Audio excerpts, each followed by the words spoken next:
Hola, ¿qué tal? Paz y bien. ¿Cómo están ustedes? Soy el Padre Rubén Francisco Bellante. Es un gusto para mí compartir una nueva edición de este programa taller Gozo y Evangelio, la alegría de evangelizar, especialmente dirigido a catequistas, evangelizadores, misioneros, servidores y por supuesto a los agentes de pastoral y a todo bautizado, ¿no? Así que bueno, con este programa tenemos el objetivo de alentar, animar la tarea de todos ustedes en la vida eclesial, pero también en la vida familiar, en la vida laboral, en la vida cultural, económica, política, porque evidentemente ustedes los laicos son sal, luz, son levadura en la masa, ¿no? Así que bueno, yo los invito, como siempre, a invocar al Espíritu Santo para que este programa de hoy, cuyo tema es ¿en quién creo y en qué creemos?, nos ayude a profundizar, interiorizar lo que el Señor quiera decirnos a cada uno al corazón y para que sea también herramienta para nuestra tarea pastoral.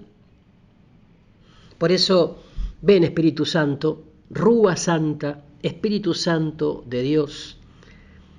Ven brisa que alienta nuestra tarea de evangelizadores, de misioneros.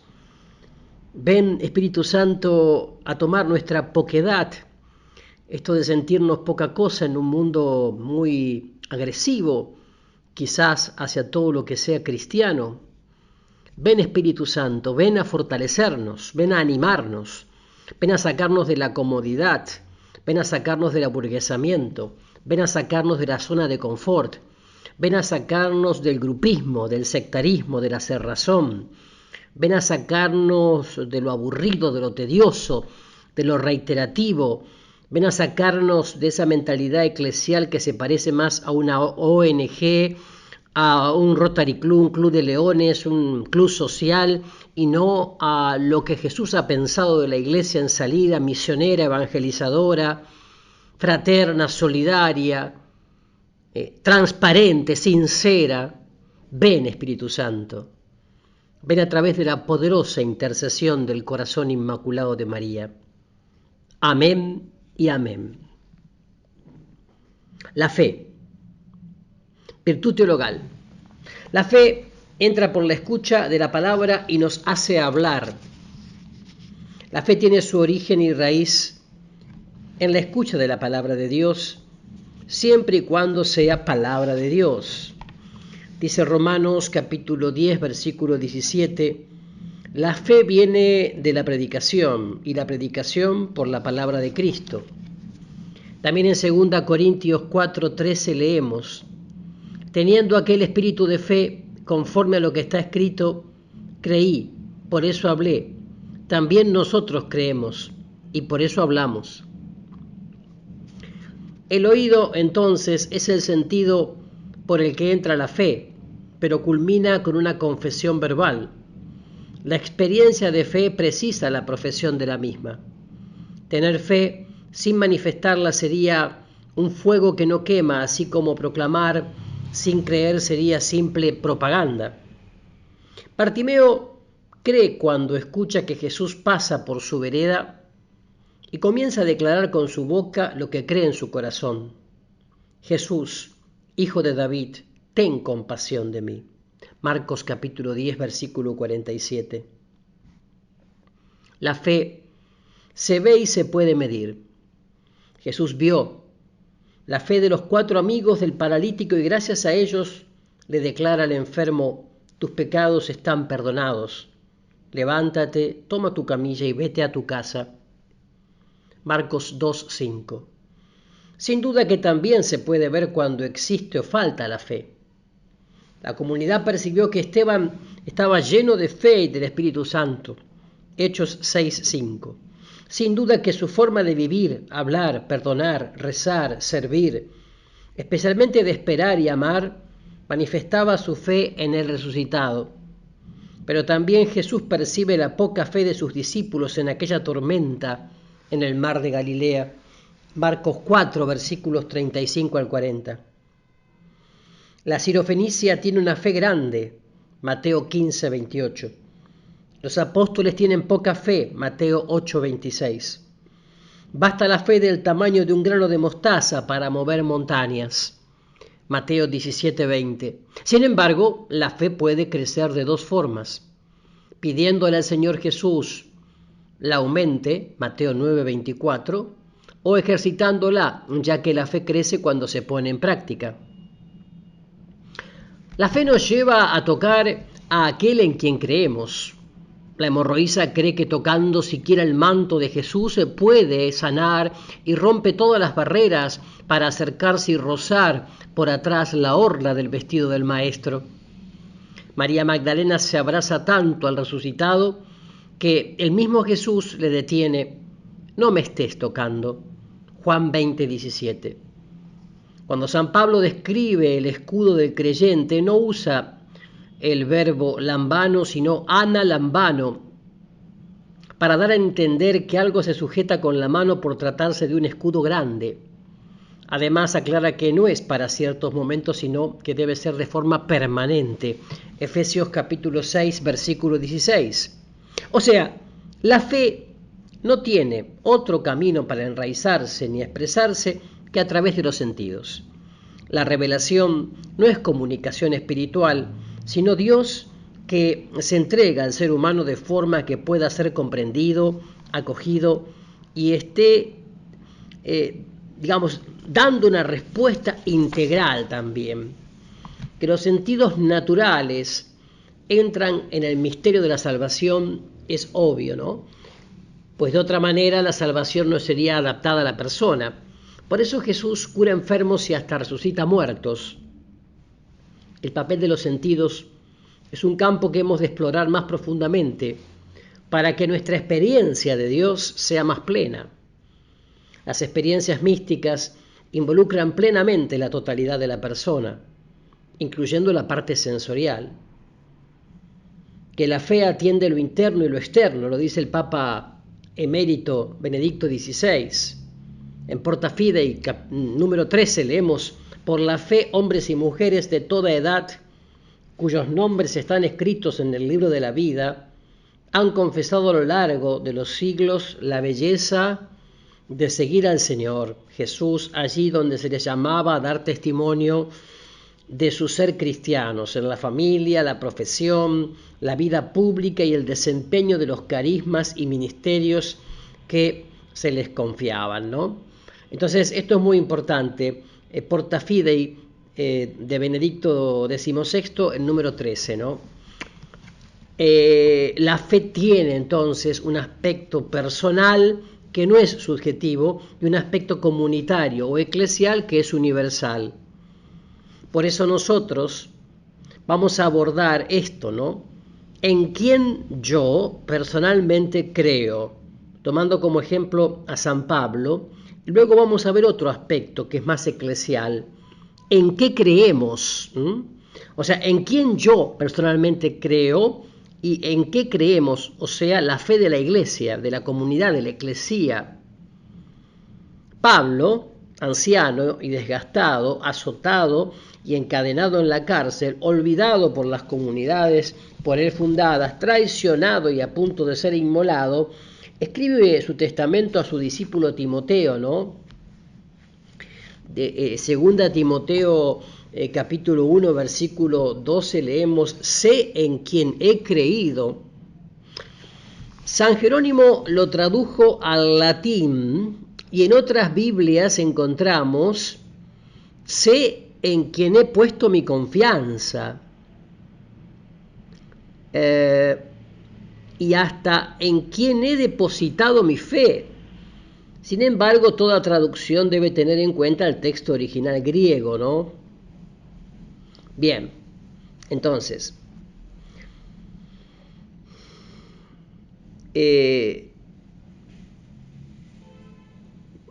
la aseveración de Pablo está precedida de una partícula adversativa para acentuar que a pesar de los sufrimientos, cárceles, cadenas, persecuciones, enfermedades y naufragios a los que hacía alusión en los versículos precedentes, Pablo confía y sigue confiando en aquel que lo sedujo camino de Damasco y lo empuñó de tal forma, Filipenses 3:12, que no lo soltará más, porque nada ni nadie lo puede separar del amor de Dios. Romanos 8:35. Entonces, bueno, a ver, vamos a ver de tratar de interpretar el pensamiento y la experiencia de Pablo con sus propias frases para ofrecer el panorama de su fe, teniendo en cuenta también el magisterio de la Iglesia. Vamos a ver esto ahora después de que hagamos esta pausa. Enseguida regresamos con más gozo y evangelio de hoy. Ya estamos de regreso con más gozo y evangelio de hoy. Y la propuesta es ¿en quién creo? ¿No? Con respecto a Dios, y parafraseando los escritos de San Pablo, decía, ¿no? Ponemos en primera persona lo que muchas veces Pablo expresa de manera impersonal o general. Con respecto a Dios, podríamos decir, yo creo en el Dios de mis padres, Hechos 24:14, que hace gracia con quien hace gracia, Romanos 9:15, y en él no hay acepción de personas, Hechos 10:34, pero que me ha escogido para el Evangelio de Dios, Romanos 1:1, y para ser apóstol, Gálatas 1:1, desde el seno materno. Creo que soy el mayor de los pecadores, pero creo que Dios usa de misericordia con quien quiere, Romanos 9:18, y la ha mostrado a mí, Primera Timoteo 1:13, pues me ha revelado a su Hijo, a mí, que fui un abortivo, fruto de un aborto, Primera Corintios 15:8, y me dio la prueba de mayor amor enviando a su Hijo amado cuando yo todavía era pecador, Romanos 5:8. Yo creo en aquel que me ha amado con un grande amor, Efesios 2:4, y que nada ni nadie me puede separar de él, Romanos 8:35, pues hace concurrir todas las cosas para el bien, Romanos 8:28. Yo creo en Dios que quiere que todos los hombres se salven, Primera Timoteo 2:4, los circuncisos y los incircuncisos por medio de la fe, Romanos 3:30, y ante él, Padre, Efesios 3:14, o mejor, Abba, Romanos 8:16, doblo mis rodillas, Efesios 3:14. ¿Les gustó? Es lindo, ¿no? O sea, yo sé bien en quién he creído y sigo creyendo. Con respecto a Jesús podríamos tomar de las cartas de San Pablo, ¿no? Y personalizarlas. Yo creo y confío en aquel que es la imagen visible de Dios invisible. Colosenses 1:15. Dios bendito por los siglos, Romanos 9:5, que siendo de condición divina se hizo obediente hasta la muerte en la cruz, pero Dios lo glorificó y le dio un nombre sobre todo nombre, y es el único Señor, Filipenses 2:9-11. Yo creo y confío en aquel que me amó y se entregó por mí, Gálatas 2:20, que murió por mis pecados, 1 Corintios 15:3, y que pagó la cuenta pendiente, Colosenses 2:14, gracias al cual ya no debo nada y estoy en paz con Dios, Romanos 5:1. Creo en Jesús como mi Salvador y mi Señor, el único mediador entre Dios y los hombres, 1 Timoteo 2:5. Creo en aquel que me hizo digno de confianza, 1 Timoteo 1:12, y me confió la misión de cargar su nombre a los gentiles, Hechos 9:15. Creo en aquel que ha de venir por segunda vez a juzgar a vivos y muertos, y que me dará la corona de justicia, y no solo a mí, sino a todos los que esperen con amor su venida. Yo sé bien en quién he creído y sigo creyendo. Con respecto al Espíritu Santo, Pablo cree que no hay que extinguir al Espíritu, 1 Tesalonicenses 5:19, pues clama Abba, Padre, Romanos 8:16. En este caso, Pablo cree en Dios que es uno y trino, pero teniendo una relación diferente con cada persona. Yo sé bien en quién he creído y sigo creyendo. ¿En qué creo y creemos? La fe tiene ese aspecto personal e intransferible, la confianza en la otra persona. Sin embargo, existe otra dimensión, donde se conjuga lo personal con lo comunitario, el contenido o verdades en que creemos, que es el depósito de la fe, que nos gloriamos de profesar en Jesucristo el Señor. En la primera predicación de Jesús, según el Evangelio de San Marcos, se define el primer objetivo y contenido de la fe. Leemos en Marcos 1:15. El tiempo se ha cumplido y el reino de Dios está cerca. Conviértanse y crean en la buena noticia. Se trata de creer en la buena noticia, que es noticia, es decir, algo nuevo que antes no existía y que además es buena y para nuestro bien, que ha llegado la plenitud de los tiempos y el reino de Dios está en medio de nosotros. Se cree en una noticia dada por Dios, pero esta noticia es buena, la salvación gratuita. Además, este Evangelio tiene un perfil y un nombre, Jesús. Por lo tanto, creer en la buena noticia implica nuestra adhesión de mente y corazón al mensaje y al mensajero que se llama Jesús el Señor.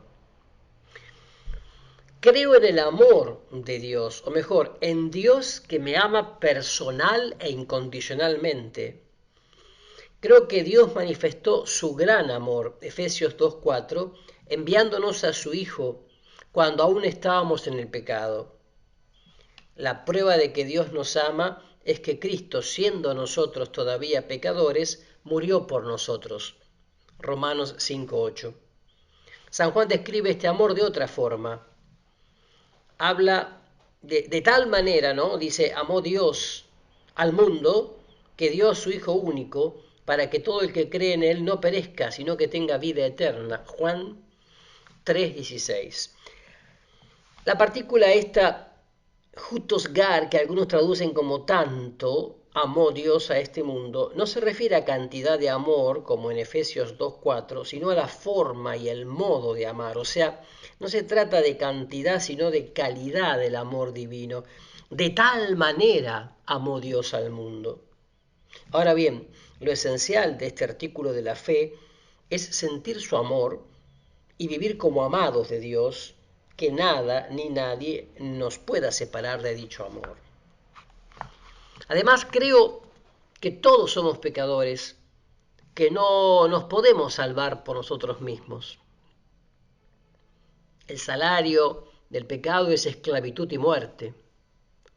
Juan 8:34, Romanos 3:23, Romanos 6:23. No me puedo salvar porque nadie se purifica a sí mismo. Pero al mismo tiempo estoy seguro que donde abunda el pecado, sobreabunda el amor misericordioso de Dios. Aquí hay que tener en cuenta que Pablo se refiere a el pecado, no a los pecados. Por eso la misericordia divina se mide de acuerdo a tu pecado, más que a tus pecados. Así, cuando Pablo se considera el mayor de todos los pecadores, no tiene en cuenta todos sus pecados, sino solo uno: haber perseguido con insolencia y blasfemias a la Iglesia de Dios. Sería muy provechoso un día acercarnos al sacramento de la reconciliación, no para confesar todos y cada uno de nuestros pecados, sino reconocer ese que es la raíz de donde brotan los demás.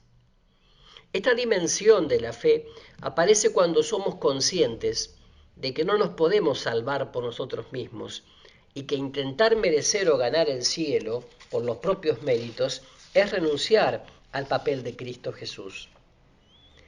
La clave no es creer que soy pecador, incapaz de salvarme por mis méritos u obras buenas, sino que mi salvación es fruto de la misericordia de Dios, que hace misericordia con quien quiere. Romanos 9:18. Creo además en Jesús, muerto y resucitado, como mi Salvador personal y el Señor de mi vida. Jesús no vino a salvar a los justos, sino a los pecadores. Mateo 9:13. porque no son los sanos los que necesitan del médico, sino los enfermos. Lucas 5:31. Ya que yo no hago el bien que quiero, sino el mal que no deseo. Romanos 7:19. Estoy seguro que Dios quiere que todos los hombres se salven, como que yo no me salvo por mis méritos, ya que la plena justificación ni la gano ni merezco con mis obras o cumplimiento de la ley, sino que es un don gratuito de Dios en Cristo Jesús.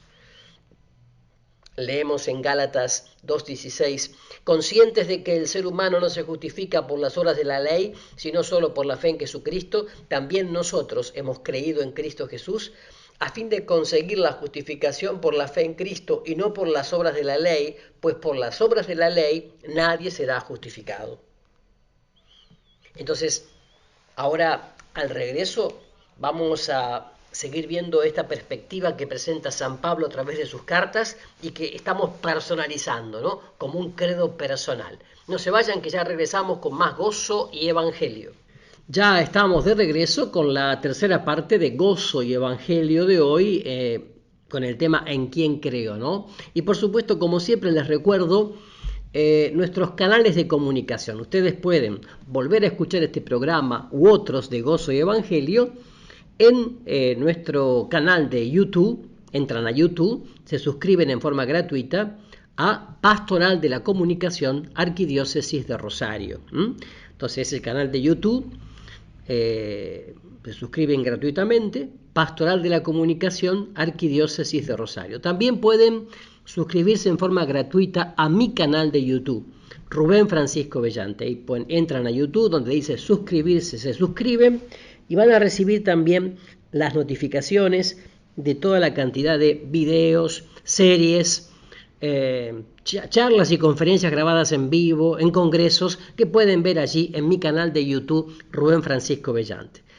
También pueden darle me gusta a mi fanpage de Facebook, Rubén Francisco Bellante, y también me pueden encontrar en Instagram y en Twitter.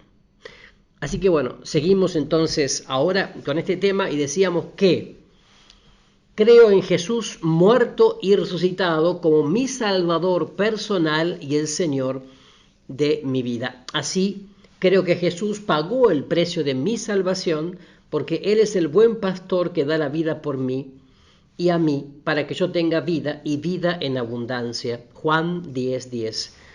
Creo que por la fe y no por mis méritos hago mía la salvación ganada por Cristo Jesús, pues es así, lo reveló el Espíritu Santo a través del apóstol. Por eso confío y proclamo que no hay otro nombre para ser salvado, Hechos 4:12, y que la salvación viene por la sencillez de la predicación, el anuncio del querigma, 1 Corintios 1:21. Con San Pablo declaro que todo lo tengo por pérdida y estiércol en comparación del conocimiento de mi Señor Jesucristo, Filipenses 3:8, como mi Salvador personal, suficiente, exclusivo y excluyente. Creo en mi corazón que Dios lo resucitó de entre los muertos para conseguir la justificación. Romanos 10:10.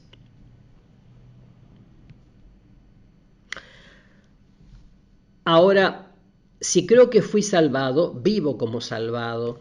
Entonces, creo que Dios me regala la fe para hacer mía la salvación ganada por Cristo Jesús. Dios le tocó el corazón a Lidia, la vendedora de púrpura de Filipos, para que se adhiriese a las palabras de Pablo, Hechos 16:14. También Dios nos toca con su Espíritu Santo para acoger la palabra de la verdad, la buena nueva de la salvación. Este asumir la palabra de salvación conlleva la conversión, volverse a Dios para proclamar el señorío de Jesús en todas las áreas de la vida. La conversión es una mutua entrega. Yo entrego mi vida tal y como está a Jesús y recibo la suya a cambio para vivir como hijo de Dios y heredero del reino. De esta forma comenzamos a vivir de fe en fe, como debe ser en los tiempos mesiánicos. También creo en el Espíritu Santo, la rúa, que hace nuevas todas las cosas. Dios quiere derramar en mí su espíritu sin medida a través de un Pentecostés personal para que experimente su amor tierno e incondicional y me revele que Dios es Abba, papá, Romanos 8:15, y que Jesús es Señor, mi Señor, 1 Corintios 12:3. Cualquier persona que todavía no haya vivido un Pentecostés personal está llamado a tenerlo. ¿No basta el Espíritu Santo que recibimos en el bautismo? Bueno, hay un texto tan desconcertante como poco comentado, especialmente por quienes todavía proclaman el ex opere operato de los sacramentos, o sea, la eficacia intrínseca. Y ese texto es Hechos de los Apóstoles, capítulo 8, versículos 14 al 17, y dice: al enterarse los apóstoles que estaban en Jerusalén de que Samaria había aceptado la palabra de Dios, les enviaron a Pedro y a Juan. Estos bajaron y oraron por ellos para que recibieran el Espíritu Santo, pues todavía no había descendido sobre ninguno de ellos, únicamente habían sido bautizados en el nombre del Señor Jesús. Entonces les imponían las manos y recibían el Espíritu Santo. Hechos 8, 14, 17. Es decir, ya tenían su bautizo, pero no habían recibido el Espíritu Santo. Parece que no les bastó el sacramento en sí para recibir el Espíritu Santo. Se necesitaba antes la predicación o la proclamación del querigma con la respuesta de fe. Entonces sí, claro, se da la efusión del Espíritu, ¿no? De la Rúa Santa. Los 12 hombres de Éfeso se llamaban discípulos, pero ni siquiera sabían que existía el Espíritu Santo. Hechos 19, del 1 al 7. Se puede ostentar un título eclesiástico y no tener Espíritu Santo. Cada uno estamos llamados a una nueva efusión tan abundante que le podamos llamar, bautismo en el Espíritu, como leemos en Hebreos 1, 5, o bien Pentecostés personal, o renovación de la unción del Espíritu. El Espíritu hace presente aquí y ahora en cada uno todos los frutos de la redención de Jesús, es decir, de la pasión, muerte y resurrección de Jesús. También creo en la Iglesia, cuerpo de Cristo, para perseverar hasta el fin. Estoy convencido que no puedo llegar solo a la tierra prometida. Necesito de la caravana de la comunidad, la Iglesia, donde cuento con 4 elementos esenciales, como vemos en Hechos de los Apóstoles 2:42. En primer lugar, la enseñanza de los apóstoles, que ellos recibieron directamente del Señor Jesús. Las oraciones, en segundo lugar, y todo tipo de culto en espíritu y en verdad. Mi relación con Dios no se limita ni depende de un lugar, hora o fórmula, sino una actitud de fe, ya que la respuesta a la oración no está condicionada por quien la hace, sino por quien la escucha y atiende. También, en tercer lugar, la comunión con todo el cuerpo de Cristo, cabeza y miembros. El cemento de esta común unión es el amor entre todos, especialmente con los más necesitados. Y en cuarto lugar, la fracción del pan, la Eucaristía, centro y culmen de toda la vida de un discípulo del Maestro.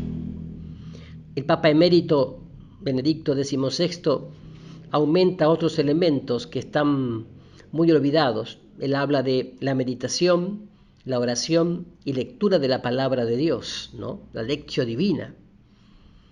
Que esta palabra escuchada y creída se haga carne, como en María que guardaba las palabras de Jesús en su corazón. Lucas capítulo 2, versículo 51. Pero para ello, lo primero es tenerla en las manos, leerla y saborearla. Cada uno de nosotros somos miembros diferentes de un único cuerpo, en donde todos necesitamos los unos de los otros, ¿no? Así que fíjense que hemos presentado 2 dimensiones de la fe que son complementarias. Primeramente hemos subrayado el aspecto personal, en quien he creído, y luego abordamos la dimensión comunitaria, en qué creemos. Cada uno sabe en quién ha puesto su confianza, Pero al mismo tiempo, el contenido de la fe es tan personal como comunitario. Se trata del depósito de la fe que nos gloriamos de profesar por Jesucristo el Señor. Entonces, la puerta de la fe está abierta y es una gran oportunidad para creer y, creyendo, escribir este capítulo de la historia de la salvación que nos ha tocado vivir a cada uno de nosotros en diferentes contextos, culturas, lugares, ambientes, pero que ciertamente es un llamado muy fuerte a vivirlo. Así que después de visitar extasiados el antiguo y el nuevo Museo de la Fe, donde armamos el colorido mosaico de las diversas formas de creer y cosechamos los frutos de creerle a Dios, hemos de afirmar con claridad que cuando nos encontremos cara a cara con nuestro Salvador y Señor y le veamos tal cual es, la fe va a desaparecer. Saulo de Tarso vivía con la nostalgia de encontrarse de nuevo con aquel que lo sedujo en Damasco. Su experiencia de haber sido arrebatado en la carne o fuera de ella al tercer cielo lo dejó todavía más sediento, y como la sierva busca las corrientes de agua viva, en su alma se agrandaba ese vacío que a veces se prolongaba en oscuras noches silenciosas.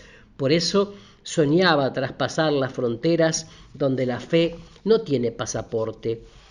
Sus revelaciones extraordinarias fueron ciertamente una probadita de las arras del espíritu que ofrecían una vaga idea de lo que Dios tiene preparado, pero que al mismo tiempo acrecentaban el deseo del encuentro definitivo en la visión clara y nítida. Por eso el apóstol enfrentaba una disyuntiva: o quedarse con los filipenses para ayudarlos a crecer, o despegar las velas para navegar en ese mar inagotable que sobrepasaba lo que podemos pedir o pensar, pues mira el misterio de la salvación en un empañado espejo. Sin embargo, anhela la comunión de la fusión donde la fe va a desaparecer. Qué hermoso, hermoso. Ya venimos con la última parte de Gozo y Evangelio de hoy. Y ya en la última parte de Gozo y Evangelio de hoy, con el tema En quién creo, vamos con esta inspiración que nos dejó los textos de San Pablo y la visión de San Pablo, ¿no? Vamos a ir a ese amor que salta a una distancia infinita. Ese Dios que te atrae y te impulsa a desearlo más y más. Es, en primer lugar, un Dios que tiene un infinito deseo de vos, de ti. Es un Dios que ha querido necesitar de nuestro amor y por eso puso en nosotros la necesidad de recibir su ternura y de sostener nuestra debilidad en su cariño. El día que logramos vencer nuestras resistencias, nos aflojamos, renunciamos a nuestros miedos y nos dejamos tomar por los brazos del Padre, ese día alcanzamos la paz que tanto buscamos. El día que nos dejamos amar por Él, todo se serena. Ese día comenzamos a vivir el cielo en la tierra, aún en medio de muchos problemas y preocupaciones. La Biblia nos presenta un Dios que se alegra y salta y baila de alegría cuando puede salvarnos, cuando puede recuperarnos, cuando le permitimos que nos libere. Vale la pena releer en la palabra de Dios que Dios salta, grita, da vueltas de alegría por mí. Sofonías capítulo 3, versículos 16 al 18. Pero detrás de esta imagen de Dios que nos presenta la Biblia hay una verdad muy profunda. Por un misterio que no alcanzamos a entender, el Dios perfectísimo, acto puro, ha querido necesitar de la criatura humana.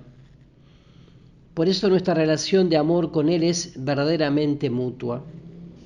En la encarnación, Dios se ha hecho vulnerable y por un misterio que traspasa el tiempo y el espacio, el Jesús que sufría por el abandono de los hombres se hace presente en nuestras vidas y es herido por amor a nosotros, y haya consuelo y gozo cuando nos recupera. Nuestro Dios, por una decisión libre que procede de su amor perfecto, ha querido anhelar nuestra amistad y lamentarse por nuestro rechazo. Si volvieras, si a mí volvieras, Jeremías 4:1. Jesús Fue un reflejo sublime de esa ternura por nosotros cuando derramó lágrimas de amor frente a la ciudad de Jerusalén. Lucas 19:41. O cuando le reclamaba: Jerusalén, Jerusalén, cuántas veces quise recibirte como la gallina junto a los pollitos bajo sus alas, pero no quisiste. Mateo 23:37. San Juan de la Cruz ha expresado este misterio presentando a Jesús como un ciervo herido por tu amor, que te llama paloma y que se goza cuando tu corazón se eleva de amor, cuando tu vida vuela. Porque cada vez que en tu vida hay un crecimiento, un avance, una maduración en la vida cristiana, Él es el ciervo herido y afiebrado que se refresca con tu amor. Vuélvete, paloma, porque el ciervo herido por el valle se asoma y al aire de tu vuelo fresco toma. Veamos cómo lo explica el santo. Se compara al esposo con un ciervo.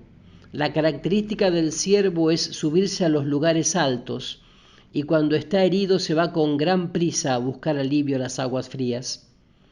Y si oye a su consorte quejándose y siente que está herida, entonces se va con ella, la regala y la acaricia. Así hace ahora el esposo, porque cuando ve a la esposa herida por su amor, escuchando el gemido de ella, él también queda herido por el amor de ella, porque en los enamorados la herida de uno es de los dos. La experiencia de muchos místicos da testimonio de esta relación verdaderamente mutua entre Dios y un ser humano, donde Dios es verdaderamente alcanzado como término de nuestro amor. Podemos mencionar el caso de la beata ahora Santa Ángela de Foligno, que luego de sus más profundas experiencias místicas percibía que Dios le decía algo así: Ángela, Dios está lleno de ti. Porque Él, que todo lo tiene y nada necesita, se adapta a nuestro modo de amar y decide dejarse tocar por nuestro amor, dejarse amar verdaderamente y elevar nuestra capacidad de amar a una dimensión infinita.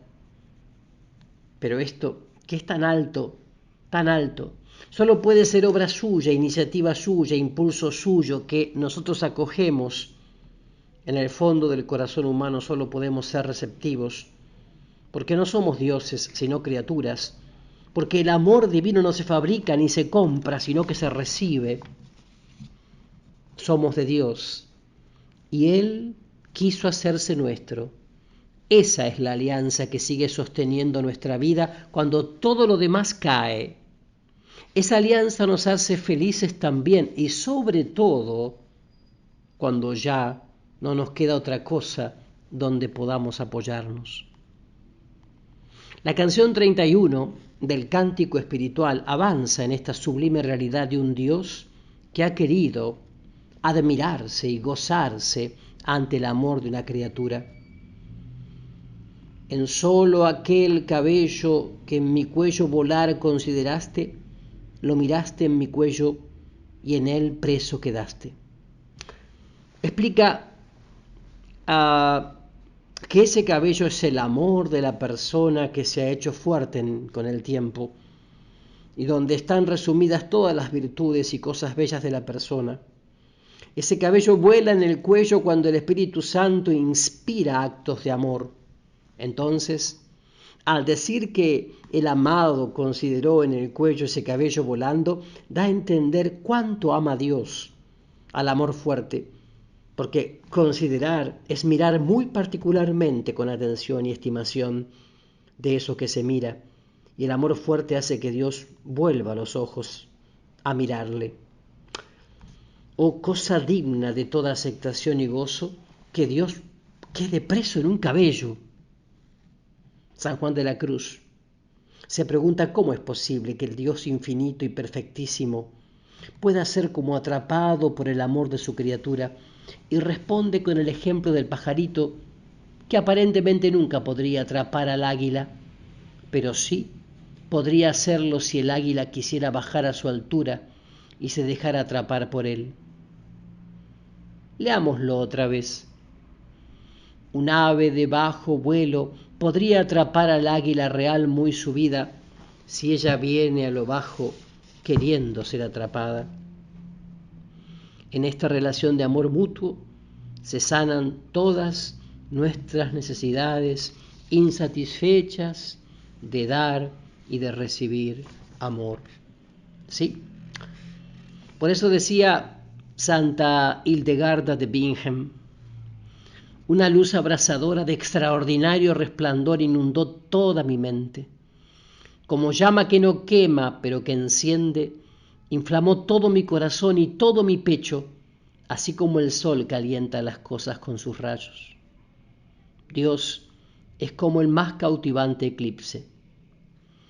No lo abarcan las doctrinas y explicaciones, no se entiende. El contacto con Él puede producirse de modos poco racionales en la oscuridad. Sin embargo, muchos santos han tenido experiencias de fuego y de luz interior. En este ejemplo de Hildegarda que acabamos de leer y citar, podemos advertir que no se trata solo de la visión interna de una luz, sino también de una sensación de calor que la acompaña. El fuego es una imagen apropiada porque brinda esta doble experiencia de luminosidad y de calor. Oh fuego y abismo de amor, fuego que siempre arde y no consume. Es un amor que calienta el alma como el sol reaviva las flores del campo. Qué maravilloso, ¿no? Porque esto está más allá de la mente humana. Por eso decía también, decía San Juan de la Cruz, decía: para venir a saberlo todo, no quieras saber algo en nada. Para venir a lo que no sabes, has de ir por donde no sabes, ¿no? San Juan de la Cruz. Si recordamos las dudas que vivían Santa Teresa de Lisieux o la Madre Teresa de Calcuta, por ejemplo, descubrimos cómo una fe muy profunda puede estar acompañada por una oscuridad muy grande. Esto será tema de algún otro programa nuestro, pero yo hoy quería justamente como colofón hablar de esto porque todo lo que dijimos de la fe y de la fe vivida en San Pablo, que hemos personalizado en nuestra propia vida, nos lleva a este colofón, a esta experiencia del Dios inalcanzable que sin embargo se hace tan cercano y tan íntimo a través de la vida de los místicos. Y todo bautizado está llamado a una vida mística, que no significa cosas raras, sino simplemente vivir en Dios y dejarse llenar de Dios. Por eso entonces los invito a orar, los invito a que todos los días dediquemos el mejor tiempo a estar frente al Sagrario, frente al Santísimo. Allí, aunque sea 30 minutos de corazón a corazón, de tú a tú, Él me mira y yo lo miro, Él me ama y yo lo amo, y yo descanso en su amor, y yo me dejo amar por Él, yo me dejo mirar por Él. Que a través del corazón inmaculado de María te bendiga el buen Dios Todopoderoso, te sane, salve, libere el Padre, el Hijo y el Espíritu Santo. Amén. Paz y bien para todos ustedes.